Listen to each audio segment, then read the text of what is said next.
जय हिंद सभी को। कैसे हैं आप लोग? आशा करते हैं बहुत अच्छे होंगे गाइस। तो आज मैं आप लोग को एक ज़रूरी सूचना देने जा रही हूँ। ज़रूरी सूचना ये है कि झारखंड कर्मचारी चयन आयोग का इंटर स्तरीय पे कलर की वैकेंसी निकली है, जिसको हम जूनियर कलर भी कह सकते हैं। तो उसके लिए बहुत भारी संख्या में वैकेंसी आई है। 865 पोस्ट के लिए 65 पोस्ट है। तो आप लोग इसको फॉर्म को भर सकते हैं। अच्छा, ये झारखंड के भी है और अदर स्टेट के लोग के लिए भी है। तो चलिए इसके बारे में थोड़ी सी जान लेते हैं। तो इसका विवरण इस प्रकार दिया गया है कि इसका विवरण इस प्रकार है। निम्न वर्ग को जो भी माने जर्नल के आते हैं उनके लिए टोटल 39 पोस्ट है और महिला के लिए इसमें 2 पोस्ट है। इसमें लिपिका कार्यालय सहायक लेखापाल लिपिक एवं लेखापाल सह कंप्यूटर ऑपरेटर के विकास एवं आवास विभाग के लिए भर्ती है। तो इसमें आप देख सकते हैं कंप्यूटर पे मैंने बहुत अच्छे से आपको मैंने दिखाया है कि इसमें दिया अनारक्षी के लिए जो भी यूआर है उनके लिए कुल टोटल पोस्ट 39 है और महिला के लिए इसमें 2 पोस्ट है। अनुसूचित जनजाति के लिए 25 है, फिर महिला के लिए वहीं 1 है। अनुसूचित जाति के लिए 10 है, महिला के लिए 1 है। और पिछड़े वर्ग के लिए 6 है और महिला के लिए पिछड़े वर्ग में बिल्कुल भी नहीं है। और टोटल यही आपको दिया गया है, टोटल पोस्ट दिया गया है 110 पोस्ट इस विभाग से निकली है। वहीं हम लिपिका कार्यालय सह कंप्यूटर ऑपरेटर एवं लेखा लिपिका सह कंप्यूटर ऑपरेटर नगर विकास आवास विभाग की बात करें तो इसमें दिया है अनुसूचित जाति के लिए 64 पोस्ट दिया है। वहीं महिलाओं के लिए 3 पोस्ट दिया गया है। अनुसूचित जनजाति उनके लिए 24 पोस्ट है, एक दिया गया है महिलाओं के लिए। वैसे करते टोटल इसमें भी पोस्ट 256 टोटल पोस्ट दिया गया है। थर्ड में आते स्टेनोग्राफर, जिसको हम लोग शॉर्ट हैंड भी बोलते हैं। शॉर्ट हैंड का दिया गया है, इसका दिया है जनरल का 12 पोस्ट दिया है। उसमें महिलाएं 1 है, अनुसूचित जाति 7 है, ठीक है। महिलाएं 1 है, अनुसूचित जनजाति 3 है, बाकी महिलाएं नहीं है। टोटल इसका पोस्ट आप लोग देख सकते हैं। ये सारी वैकेंसियां निकली है, आप देख सकते हैं। एक पर एक वैकेंसी में आप लोग को दिखाते जाती है, स्क्रॉल कर सकती हो। सारे आप लोग जो भी मने भरना चाहते हैं भर सकते हैं। सारे के लिए पोस्ट बहुत अच्छा दिया गया है। आप जिस विभाग में भी भरना चाहते हैं तो इसको आप भर सकते हैं। इसमें दिया एक क्या है, देखिए पॉलिटेक्निक जो भी किया है, पॉलिटेक्निक राजकीय महिला पॉलिटेक्निक संस्थानों में निवृत्त लिपिका जो भी इनमें दिया गया उनके लिए ये दिया गया। उसमें महिला के लिए पोस्ट नहीं है, मगर कुल 2 ही पोस्ट है। तो इसके लिए क्या क्वालिफिकेशन है जरा उसके बारे में हम बात कर ले। इसमें देता है कि अधियाची विभागों में अनुरोध आलोकन संशोधन की जाती है, ठीक है। इसमें दिया गया है कंडिका 3 में वर्णित पदों के वेतन न्यूनतम वेतन इस प्रकार। स्टेनोग्राफर पे मैट्रिक लेवल से 25,500 से 81,100 दिया गया है। बाकी सारे का पे मैट्रिक 2 दिया गया, 19,900 से 63,200 दिया, ठीक है। इसमें दिया है जो भी स्टेनो है, स्टेनो में परीक्षा सफल होने के बाद हिंदी में 80 शब्द प्रति मिनट है हिंदी का। वहीं 30 शब्द प्रति मिनट की गति। अनुसूचित जनजाति अनुसूचित अभ्यर्थियों के हिंदी टाइपिंग 25 शब्द प्रति मिनट दी गई है। हिंदी टंकन परीक्षार्थी को 25 शब्द प्रति मिनट 250 शब्द 10 मिनट में कंप्यूटर पर आपको टाइपिंग करनी होगी। प्राप्त करने के लिए 2% से अधिक गलतियां नहीं होनी चाहिए, अन्यथा वैसे उम्मीदवार के आयोग द्वारा आयोग करार कर दिया जाएगा, ठीक है। चलिए अब हम लोग इस पे बात करते हैं इसकी योग्यता के बारे में। इसकी योग्यता क्या दी गई है? इसमें योग्यता दी गई है कि जो भी 10+2 किया अभ्यर्थी उपरोक्त पद में आवेदन प्राप्त होने के अंतिम तिथि तक किसी भी मान्यता प्राप्त संस्थान से 10+2 किया होना चाहिए। अर्थात शैक्षणिक योग्यता निर्धारण के लिए ऑनलाइन आवेदन की अंतिम तिथि तक आप शैक्षणिक योग्यता निर्धारित नहीं की जा सकती है, वे आवेदन भरने के आयोग नहीं समझे जाएंगे, ठीक है।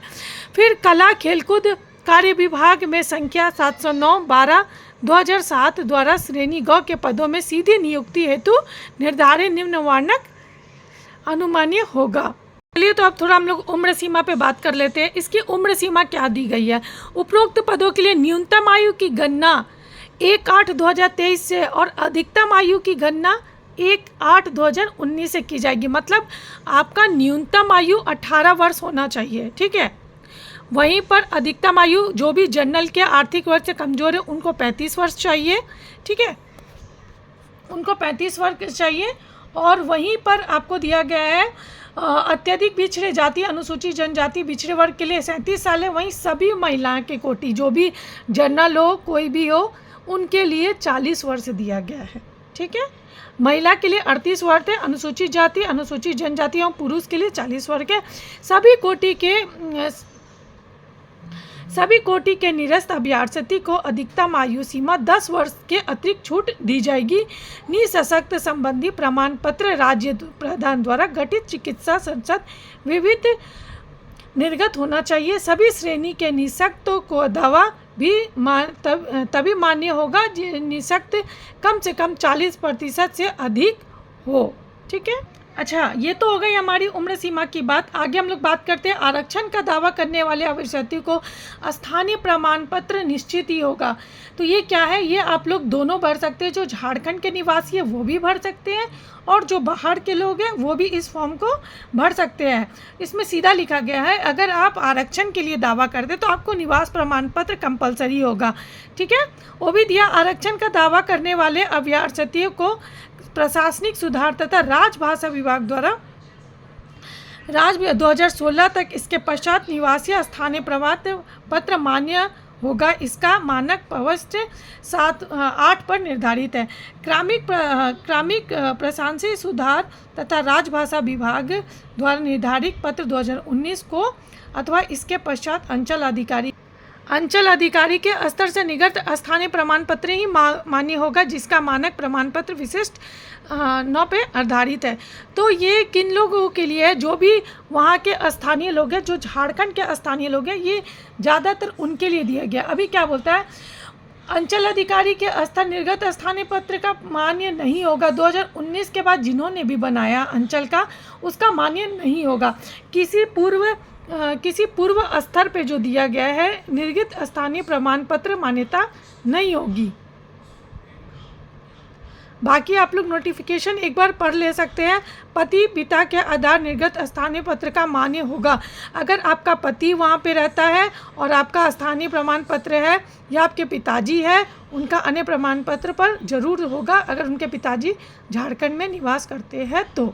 चलिए और जानते हैं कि सर्टिफिकेट क्या क्या मांगा जा रहा है। इसमें सबसे ज़्यादा सर्टिफिकेट मांगा जा रहा है जो भी जाति के लोग हैं, अनुमंडल, उनको जरूरी है अनुमंडल से। जो भी ST SC OBC है वो बोल रहे हैं झारखंड राज्य के अनुसूचित जाति अनुसूचित जनजाति के संदर्भ में जिला अनुमंडल के उपरोक्त अनुमंडल पदाधिकारी के स्तर पर जाति प्रमाण पत्र का मानक पर आधारित होगा। तो चलिए देखते हैं एक बार लिखा क्या है। ऑनलाइन भरने वाले आवेदन को महत्वपूर्ण दिशा दिया गया है। क्या, आवेदन पत्र को भरने से पूर्व सभी जो विज्ञापन है, वितरण है, उसको डाउनलोड कर ले। जैसे मैं अपने हर वीडियो में आपको बताती हूँ कि सबसे पहले आप इसको डाउनलोड कर ले तथा वितरण की शर्तों के अनुसार आवेदन पत्र को सूचना अंकित करें। क्या बोलता है, वितरण को ध्यानपूर्वक पढ़कर आवेदन भरने के पूर्व अभ्यर्थी सुनिश्चित कर ले कि वो जात प्रमाण पत्र आवेदन हेतु आवश्यक उसके पास हो। जो भी आप सर्टिफिकेट भर रहे हैं वो आपके पास होना चाहिए। बोलता है जो भी आप सर्टिफिकेट भर रहे हैं, जैसे आपने इंटर लेवल का बड़ा अपना जाति प्रमाण पत्र बड़ा, जाति का एक ही है वो बड़ा, तो वो आपके पास कंपलसरी होना चाहिए। ठीक है, उसके बाद बोलता है आवेदन भरने से पूर्व फोटो में हस्ताक्षर जो सिग्नेचर बोलता है स्कैन के प्रति अपने पास भी रखें। जो आपने स्कैन करवाया था वो स्कैन आप अपने पास भी रखें। उसके बाद बोलता है सभी जाति पत्रों को ध्यानपूर्वक देख ले और उनका नाम, पिता का नाम एवं सही वितरण अन्य आवेदन पूर्व भरने से पूर्व ठीक करा ले। अगर आपके इसमें कोई भी किसी भी प्रकार की गलती है आपके सर्टिफिकेट में, तो वो बोल रहा है भरने से पहले आप सभी को ठीक कर ले। आवेदन अपने नाम की वर्तनी जो भी स्पेलिंग होती है वही लिखेंगे जो मैट्रिक में दिया गया है। सर्टिफिकेट अंक प्रमाण पत्र अंकित है। मैट्रिक में 10वीं की सर्टिफिकेट अंक प्रमाण पत्र अंकित है। नाम और आवेदन पत्र में भरने गए नाम वर्तनी स्पेलिंग में अंतर नहीं होना चाहिए।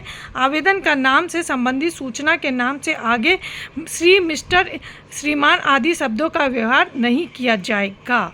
सबसे बहुत बड़ी बात है कि आप लोग, बहुत लोग का आदत होता है कोई श्री श्रुति ये सब नहीं लिखा जाएगा।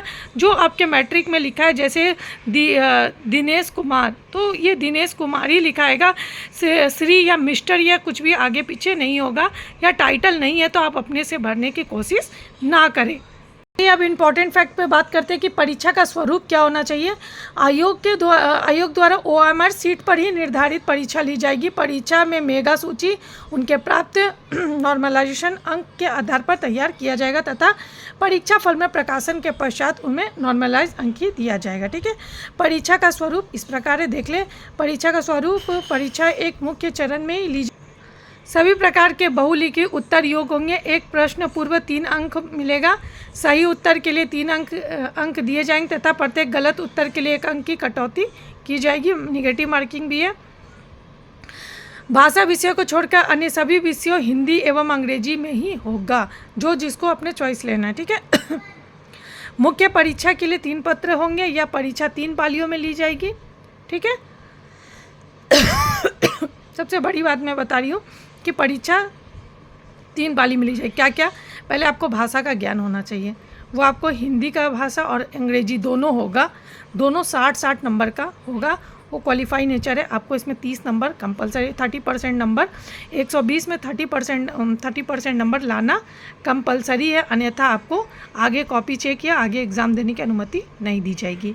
अच्छा, सेकंड पेपर क्या होगा उस पर बात कर ले। सेकंड पेपर दिया गया हिंदी, अंग्रेजी, उर्दू, संथाली, बंगला, मुर्नी, कुरमाली, खोटा, नागपुरी, पंचायनी, उड़िया, संस्कृत में से किसी भी एक भाषा का परीक्षा का विकल्प के आधार पे अवस्थिति से दे सकते हैं। जो भी, अगर जैसे वो झारखंड के नहीं है, वो आप किसी भी हिंदी भाषा को ले लीजिएगा, या फिर आपको संस्कृत का अच्छा नॉलेज है तो वो भी ले सकते हैं, वो ले लीजिएगा। ठीक है, मगर उसमें जाति में, जनजाति भाषा में 30% प्राप्त करना अंक जरूरी है, कंपलसरी है। ठीक है। फिर सामान्य ज्ञान कुल 120 परीक्षा अवधि 2 घंटा दिया जाएगा। सामान्य अध्ययन 30 नंबर का रहेगा। झारखंड राज्य से संबंधित 40 प्रश्न रहेंगे। कंप्यूटर एवं मुझसे हिंदी टाइपिंग या इंग्लिश टाइपिंग से हमेशा 50 क्वेश्चन रहेंगे, है ना। भाषा का ज्ञान के परीक्षा न्यूनतम 30% अंक आपको लाना कंपलसरी। बोलता है हिंदी भाषा का अनुच्छेद आएगा, हिंदी अनुच्छेद पर आधारित होंगे, हिंदी व्याकरण पर आधारित होंगे, पैसेज तथा हिंदी व्याकरण पर आधारित होंगे। अंग्रेजी भाषा का ज्ञान होना चाहिए, अंग्रेजी भाषा भी सेम दिया है।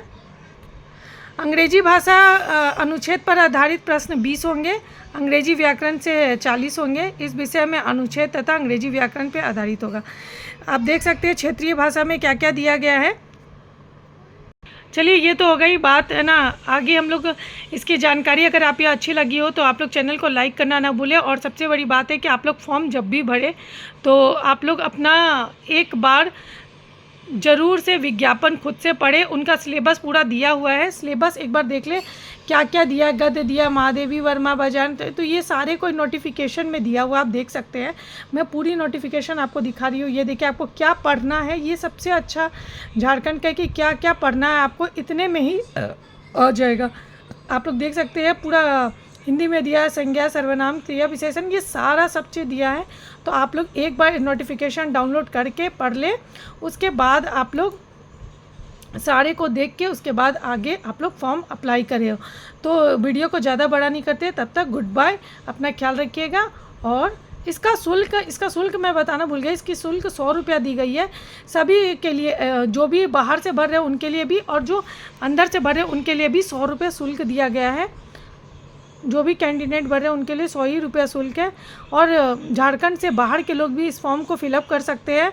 सबसे अच्छी बात है कि झारखंड के बाहर लोग भी इसके, हाँ, जो भी दावा करते हैं वो झारखंड के होने चाहिए। और झारखंड के लोग इसका, ये मतलब मेरा कहने का मतलब है कि आप लोग इसका, अगर आप लोग आरक्षण लेना चाहते हैं तो झारखंड वाले को ही आरक्षण दिया जाएगा, फर्स्ट प्रेफरेंस उनको दिया जाएगा, बाद में आपका मेरिट पे निर्धारित किया जाएगा।